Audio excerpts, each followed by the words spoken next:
이런 게 있어? 약간 이런 느낌인 것 같아요. 예, 이게 이렇게 한다고? 뭐 기존에 자기의 그런 통념들이 있는데 거기는 왜 좀 다른데? 이상한데? 약간 이런 느낌? 그런 느낌으로 얘기했던 것 같아요. 18회주 2기를 같이 이제 공부를 했는데, 왜 지금 본인 혼자만 남았죠? 그럼 저한테 하실 질문은 아닌 것 같습니다. 그러니까 본인이 생각하기에 왜 같은 동기들은 여럿이 공부했는데 현재 협회와 연인된 사람은 나만 있을까라는 본인의 분석. 저희는 동기가 11명이었었거든요. 그 중에 이제 여자분들이 50대 이상이셨을 거예요. 그분 50대 이상 여자분, 그 이모님이라고 부르는 분들이 3분 계셨고 8명이 남자였는데 그 공부하면서도 제가 선뜻 말을 못했는데 약간 이상했던 점은 이제 돈을 제가 협회에 지불을 하고 협회 교육을 받으려고 이제 저는 왔는데 이 동기분들은 어떤 궁금한 거나 이런 거를 선생님한테 물어봐야 되잖아요. 공부하다가 궁금한 게 있으면 선생님한테 물어보고 하는 게 맞는데 그 동기 중에 어떤 좀 경험이 있던 분이 있었어요. 경매 경험이 있던 분이 좀 많이 한 2, 3년 했던 걸로 제가 알고 있는데 그분이 편해서 그런지 그분한테 계속 이렇게 물어보고 피드백을 받더라고요. 그래서 저는 그분한테 안 물어봤거든요. 그래서 그게 이상했는데 이제 인간관계가 또 있으니까 말은 안 하고 있었죠. 교육 받는 중에도 그런 분위기가 있었고 뭐 수료하고 나서도 이제 계속 그런 분위기가 있더라고요. 근데 뭐 저는 처음부터 끝까지 난 여기다 돈을 냈는데 왜 내가 저 사람한테 물어보고 할 이유가 없으니까. 근데 이제 그게 영향이 없을 수도 있는데 가장 기초적인 거 있잖아요. 예를 들어서 1 더하기 1은 2다. 이런 걸 만약에 제가 물어본다 그러면 그걸 답변하면서 어떤 부가적인 또 그런 배움들이 있거든요, 분명히. 근데 그런 거에서 영향을 계속 받는 느낌인 거예요, 저는. 근데 저는 이제 계속 대표님한테만 여쭤보고 답변 듣고 저는 계속 그렇게 했고 근데 그거를 그분들이 왜 그렇게 하고 이런 거는 저는 잘 모르겠어요, 솔직히. 근데 그분들은 그쪽이 맞다고 생각해서 이제 본인들끼리 어떤 이렇게 어떤 조직을 해서 같이 투자하시고 이렇게 하는 걸로 알고 있었는데 최근에는 이제 연락을 잘 못하고 있죠. 예. 자, 그러면은 이제 그래도 동기라는 걸 처음 겪긴 했는데 어찌됐든 혼자가 된 거잖아. 예. 그 당시에 소금쟁이에 참여한 이유하고 소금쟁이를 활동할 때 느꼈던 어떤 장점이 있었을 거잖아. 제가 수료하고 첫 건 낙찰 받을 때까지가 제 기억에 7, 8개월이 걸렸던 것 같아요. 근데 그 와중에 동기들은 뭐 낙찰 받았다는 얘기도 하고 막 그런 와중에 내가 좋아 보여야지 그걸 조사해서 이렇게 입찰을 하잖아요. 근데 그런 게 안 보이는 거예요. 그러면서 그 시기에 급매로 하나 잡은 게 있었어요. 그 뭐라도 해야겠는 거예요, 이제. 그런 마음이 되게 하면 안 되는 건데 그런 마음이 또 들더라고요. 조급해지고 막.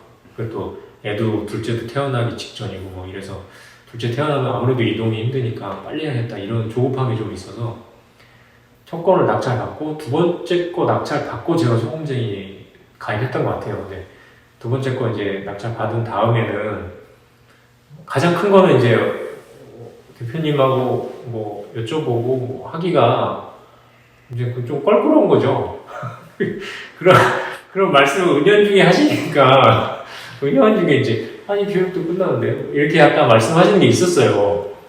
그래서 이제 어떤 그런 커뮤니티에 또 들어가서 같은 생각 하시는 분들끼리 모여 있는 거니까 거기 가서 이제 저는 또 동기도 없으니까 뭐 없다기보다는 이제 교류가 안 하고 있으니까 또 거기 들어가서 이제 또 그때 당시 소금쟁이 하시는 분들이 뭐 좋은 물건 진짜 대단한 거 많이 받으셨었거든요. 그래서 도움도 받고 이렇게 하려고 이제 들어갔었죠.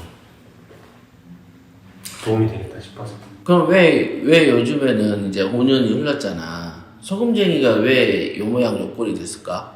아무래도 이제 코로나 때문에 그 영향도 확실히 있는 것 같고요. 오프라인 모임 자체가 이제 거의 1년 정도 이렇게 못하고 있으니까 그런 것도 있는 것 같고, 가장 큰 이유는 이제 어떤 자기 스타일들이 다 생기신 것 같더라고요.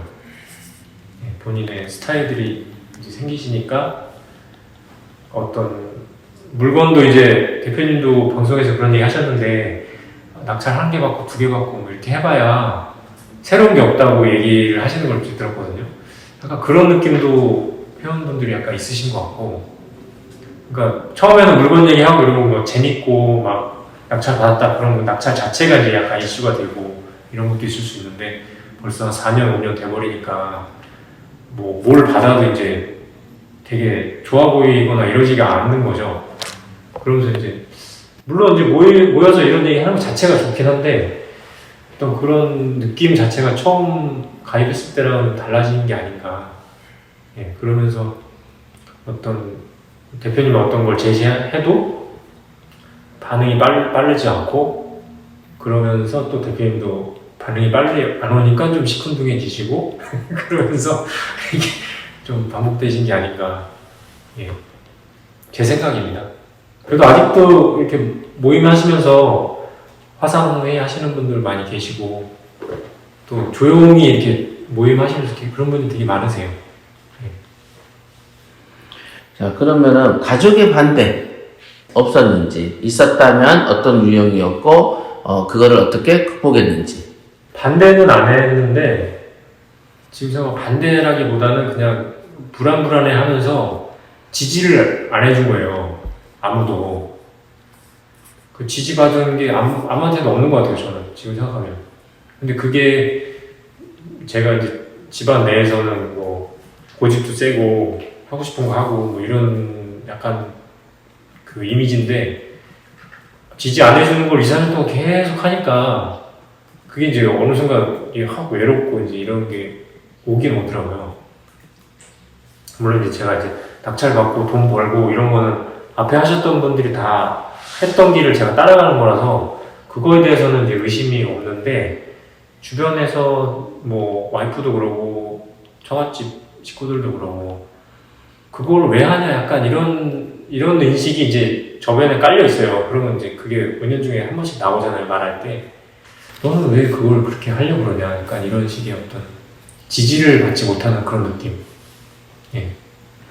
그러면 재산이 이제 느는 거를 보여줬는데 아직도 그래? 재산이 늘은 줄을 몰라요.